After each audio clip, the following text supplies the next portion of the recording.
Parliamentary colleagues, distinguished members of the British Indian diaspora, ladies and gentlemen, welcome to the Royal Gallery. It is my enormous pleasure now to introduce Narendra Modi, the 15th Prime Minister of India. Today is special, and it's special for two reasons. First, this is a first. The first occasion upon which we will hear a speech by a serving Indian Prime Minister in our Parliament. Secondly, it is fitting that it takes place during Diwali, with the resonance which that entails for millions across this country, in India, and indeed throughout the world. What's more, today is New Year's Day. Saal Mubarak. Happy New Year.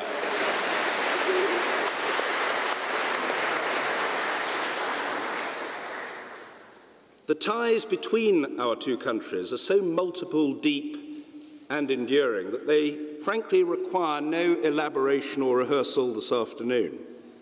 Skeptics sometimes suggest that democracy is all but impossible to create or to maintain in countries of a certain size, degree of diversity, or level of economic development. Over the past 68 years, India has proved to be a standing rebuke to such skeptics. To rout the disbelievers completely, however, democracy has to demonstrate that it can respect free speech and incorporate a true diversity of creeds, faiths, and orientations without diminishing or disrespecting any of them. With some 1.3 billion people and a burgeoning young population, India will become the most populous nation on our planet, well within the lifetimes of many people here present. And it is destined to become a leader in the world. Put bluntly, India is all of our futures. Preparing for such a prospect is a daunting challenge to which Prime Minister Modi has devoted great thought and attention. Friends and colleagues, Mr. Modi is known in Indian circles as Mr. Tech. He pioneered the expansion of the internet in Gujarat during his lengthy tenure as Chief Minister there, and in the past 18 months in Delhi, he has established a Digital India scheme and indeed created a network of smart cities. He has an astonishing 12 million followers on Twitter, and he is extremely comfortable communicating with fellow citizens via the medium of Google Hangouts on Android Lollipop. In a spirit of friendly competition, I'm sure that our own leaders in all parties will now strive to follow your example, sir. Mr. Modi has recently returned from taking Silicon Valley by storm, holding talks with, amongst others, Mr. Mark Zuckerberg of Facebook. It is reasonable to assume, Prime Minister, that you will find events today in this historic setting something of a contrast. The contrast is not, however, a contradiction. We welcome you today, not principally in order to commemorate the past, but rather to herald the present and to gaze to the future. Prime Minister, thank you for coming. It is my pleasure to invite you to speak to us.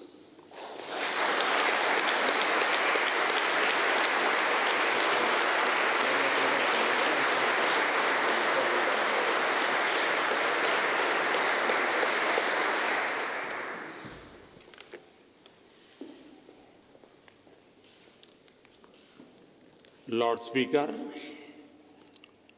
Mr. Speaker, Mr. Prime Minister, I'm delighted to be in London. Even in this globalized world, London is still the standard of our times. The city has embraced the world's diversity and represents the finest in human achievements. And I'm truly honored to speak in the British Parliament. Mr. Speaker, thank you for opening the doors to us here in this magnificent setting of the Royal Court. I know that the Parliament is not in session. Prime Minister Cameron looks relaxed and relieved.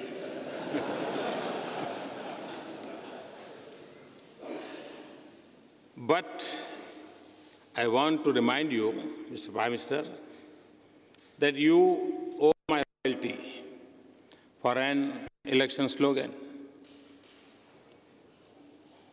I know that you are hosting me at the Checkers this evening. But I also know that you will understand if I am fair to both sides of the floor, especially since British MPs of Indian origin are evenly balanced between the Treasury and the opposition benches. So I also extend my good wishes to the Labour.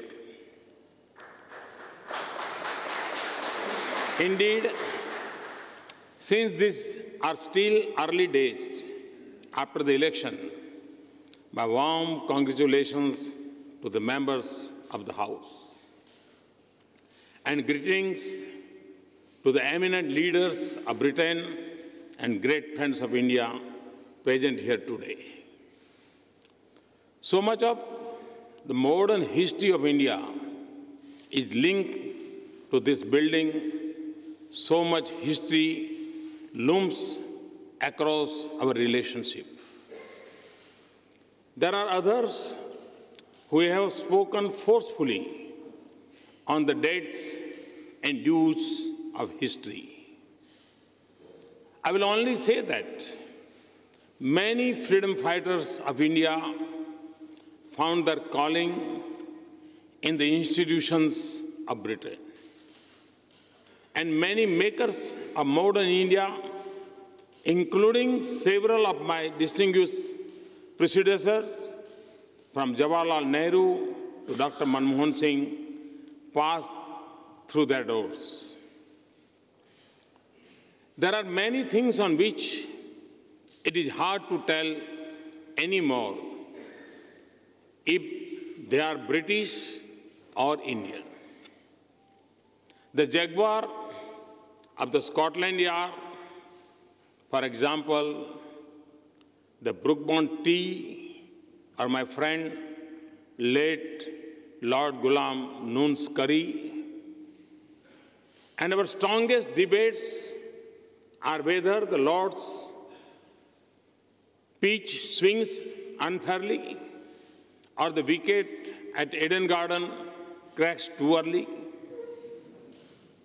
And we love the Bhangra rap from London, just as you like the English novel from India. On the way to this event, Prime Minister Cameron and I paid homage to Mahatma Gandhi outside the Parliament. I was reminded of a question I was asked on a tour abroad.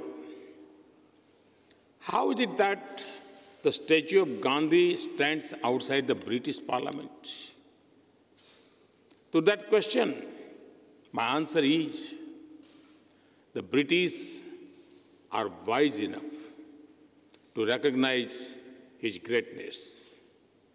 Indians are generous enough to share him.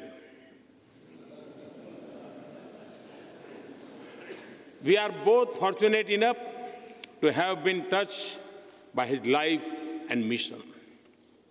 And we are both smart enough to use the strengths of our connected histories to power the future of our relationship. So I stand here today not as a visiting head of government, given the honor to speak in this temple of democracy. I'm here as a representative of a fellow institution and a shared traditions. And tomorrow, Prime Minister and I will be at the Wembley. Even in India, every young footballer wants to bend it like back home. Wembley will be a celebration of 1.5 million threads of life that binds us. 1.5 million people proud of their heritage in India, proud of their home in Britain. It will be an expression of joy for all that we share. Values, institutions, political system, sports, culture, and art. And it will be recognition of a vibrant partnership and a shared future. The United Kingdom is the third largest investor in India behind Singapore and Mauritius. India is the third largest source of foreign direct investment projects in the United Kingdom. Indians invest more in Britain than in the rest of European Union combined. It is not because they want to save on interpretation costs, but because they find an environment that is welcoming and familiar. It takes an Indian icon, Tata, to run a British icon and become your nation's largest private sector employer.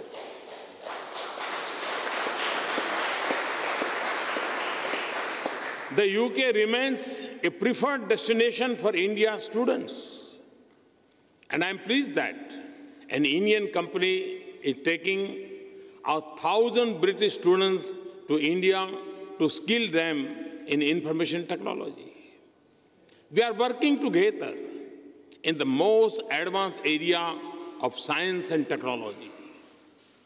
We are finding solutions to the enduring human problems of food and health security and seeking answers to emerging challenges like climate change.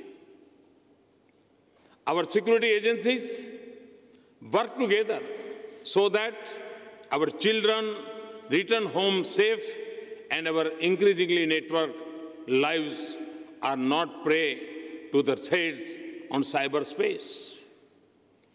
Our armed forces exercise with each other so that they can stand more strongly for the values we represent.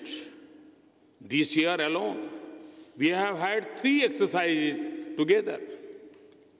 And in the international arena, your support has made it more possible for India to take her rightful place in global institutions and regimes. And it has helped us both advance our common interests. Mr. Speaker, strong as our partnership is, for relationship such as ours, we must set higher ambitions.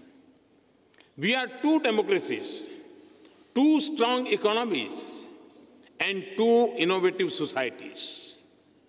We have the comfort of familiarity and the experience of a long partnership. Britain's resurgence is impressive.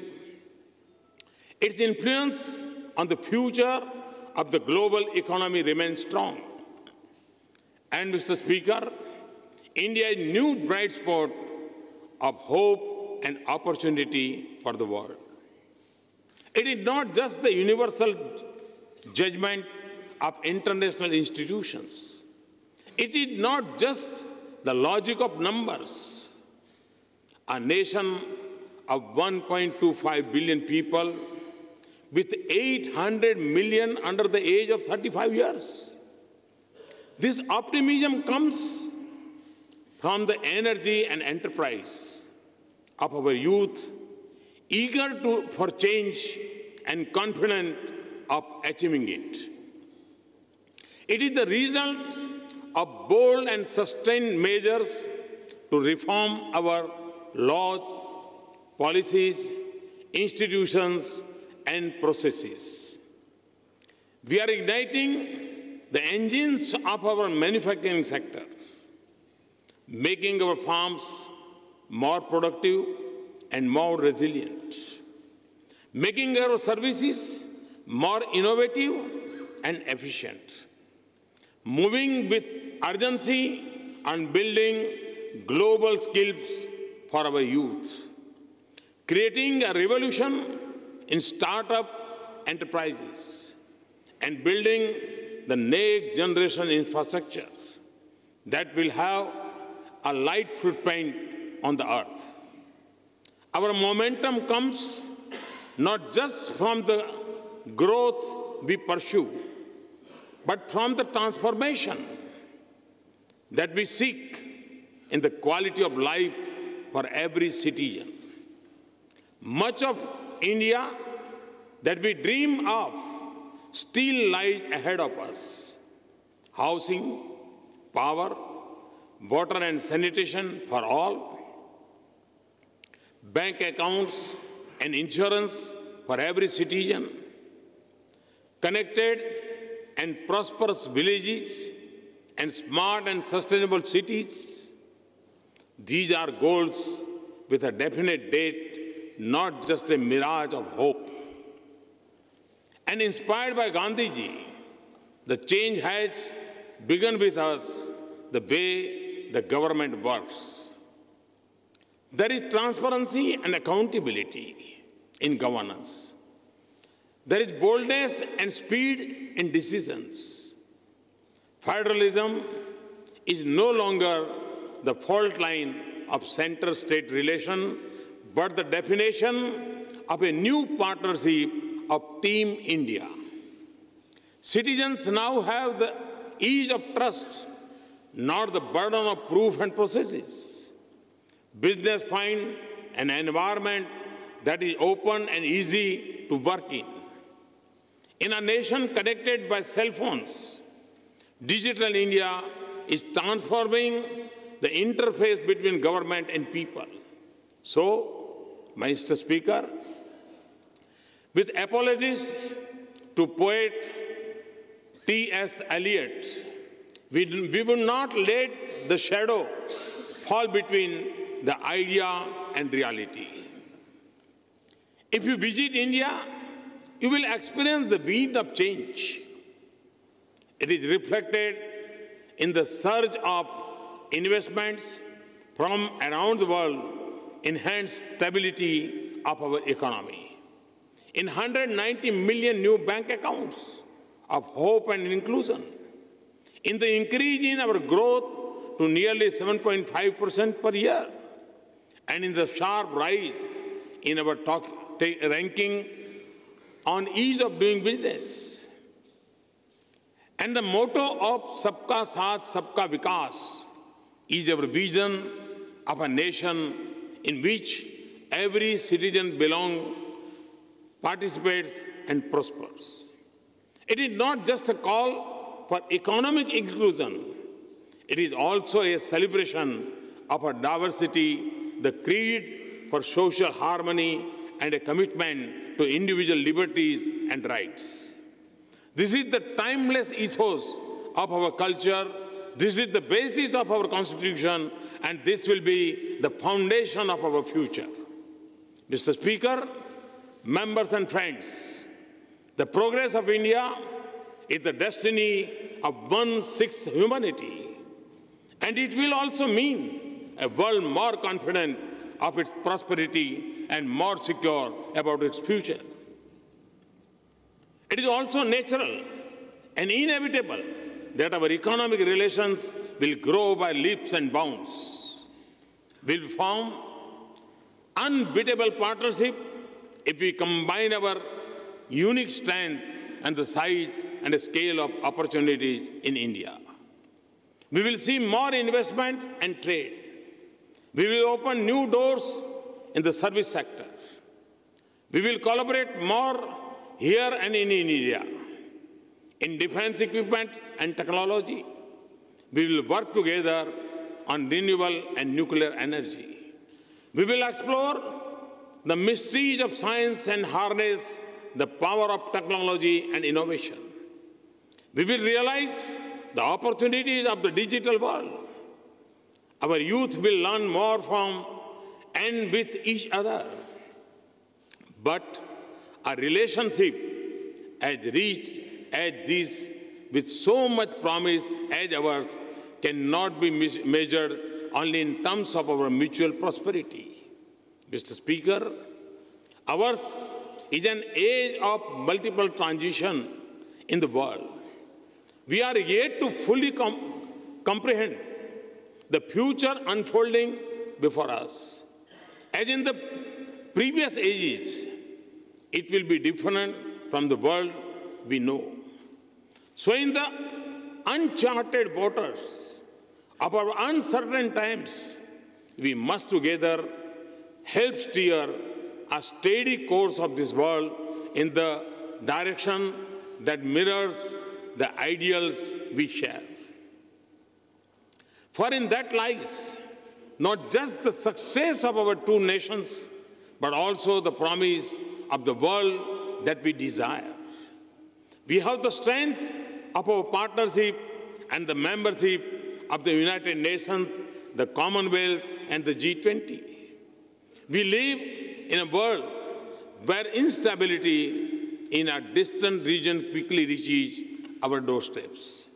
We see this in the challenges of radicalization and refugees. The fault lines are shifting from the boundaries of nations into the web of our societies and the streets of our cities.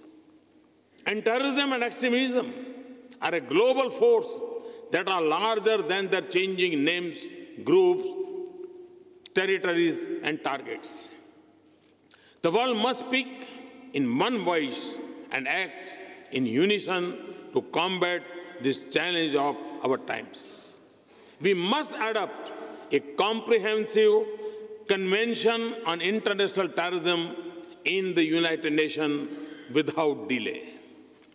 There should be no distinction between terrorist groups or discrimination between nations. There should be a resolve to isolate those who harbor terrorists and willingness to stand with nations that will fight them honestly. And we need a social movement against extremism in countries where it is most prevalent, and every effort to de-link religion and terrorism. Oceans remain vital for our prosperity. Now we have to also secure our cyber and outer space. Our interests are aligned across many regions. We have a shared interest in stable, prosperous, and integrated South Asia round, together in a shared march to prosperity.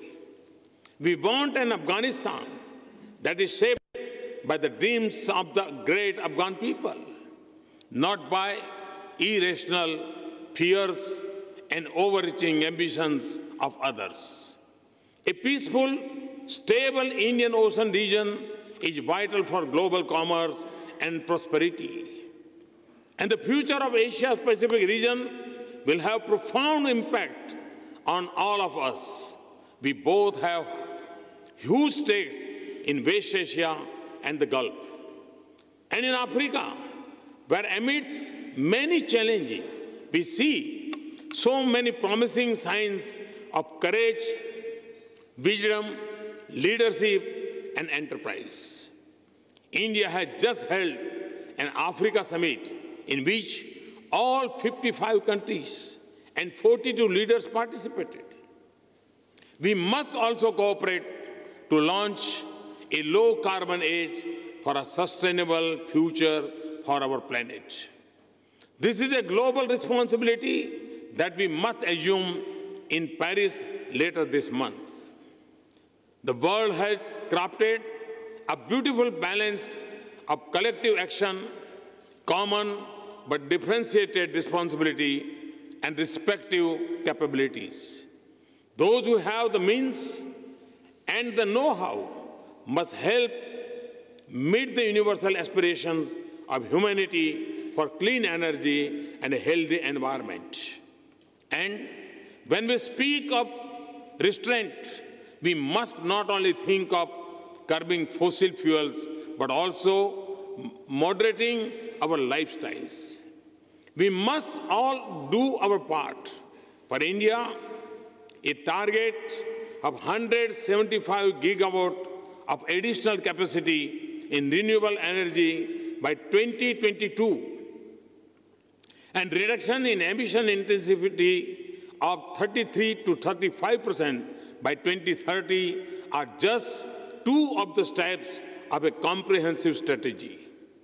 I have also proposed to launch during the COP21 meeting an international solar alliance to make solar energy an integral part of our lives, even in the most unconnected villages. In Britain, we are more like to use an umbrella against rain than the sun. But my team defined the membership of the Solar Alliance in more precise terms. We have to be located within the tropics, and we are pleased that the United Kingdom qualifies. So we look forward to an innovative Britain as a valuable partner in this endeavor. Prime Minister Cameron and I are indeed very pleased that cooperation and affordable and accessible clean energy is an important pillar of our relations. Mr. Speaker, this is a huge moment for our two great nations. So we must seize our opportunities, remove the obstacles to cooperation, instill full confidence in our relations, and remain sensitive to each other's interests. In doing so, we will transform our strategic partnership, and we will make this relationship count as one of the leading global partnerships. Ever so often, in the call of Britain's most famous bard, that we must seize the tide in the affairs of man, the world has sought the inspiration to act, and so must we. But in defining the purpose of our partnership, we must turn to a great son of India whose house in London I shall dedicate to the cause of social justice on Saturday. Dr. B.R. Ambedkar, whose 125th birth anniversary we are celebrating now, was not just an architect of India's constitution and our parliamentary democracy. He also stood for the upliftment of the weak, the oppressed, and the excluded. And he lifted us all to a higher cause in the service of humanity, to build a future of justice, equality, opportunity, and dignity for all humans, and peace among people. That is the cause to which India and the United Kingdom have dedicated themselves today. Thank you very much. Thanks a lot.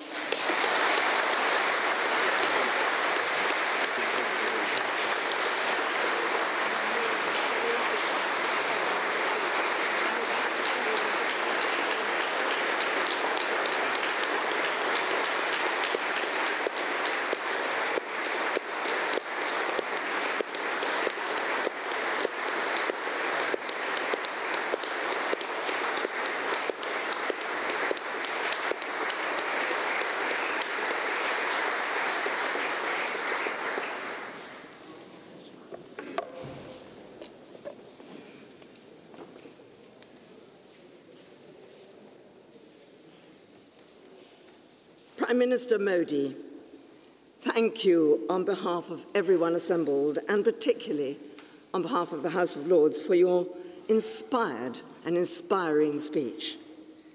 Your presence here today gives Parliament a valuable opportunity to celebrate the unique relationship between the UK and India.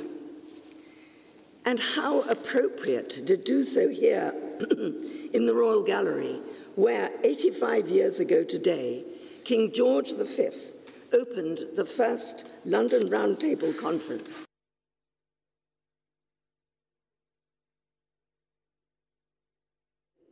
King George V opened the first London Round Table Conference. In this gallery, in 1930, he welcomed Indian and British leaders who had come together to discuss constitutional reform in India as a means of moving towards self-rule. And though the achievements of the Round Table Conference were indeed modest, they did signal, in the words of Ramsay MacDonald, the birth of a new history. By bringing together British and Indian statesmen and rulers of Indian states and seating them at a round table, thereby conferring equal status among all, the conferences took us a step forward towards the relationship we enjoy today as equal partners and friends, with not just a shared history, a shared language, and a shared culture, but also a shared respect. 85 years on, and your country has developed into one of the most influential and important nations in the world, its progress founded upon values which, again, the UK shares.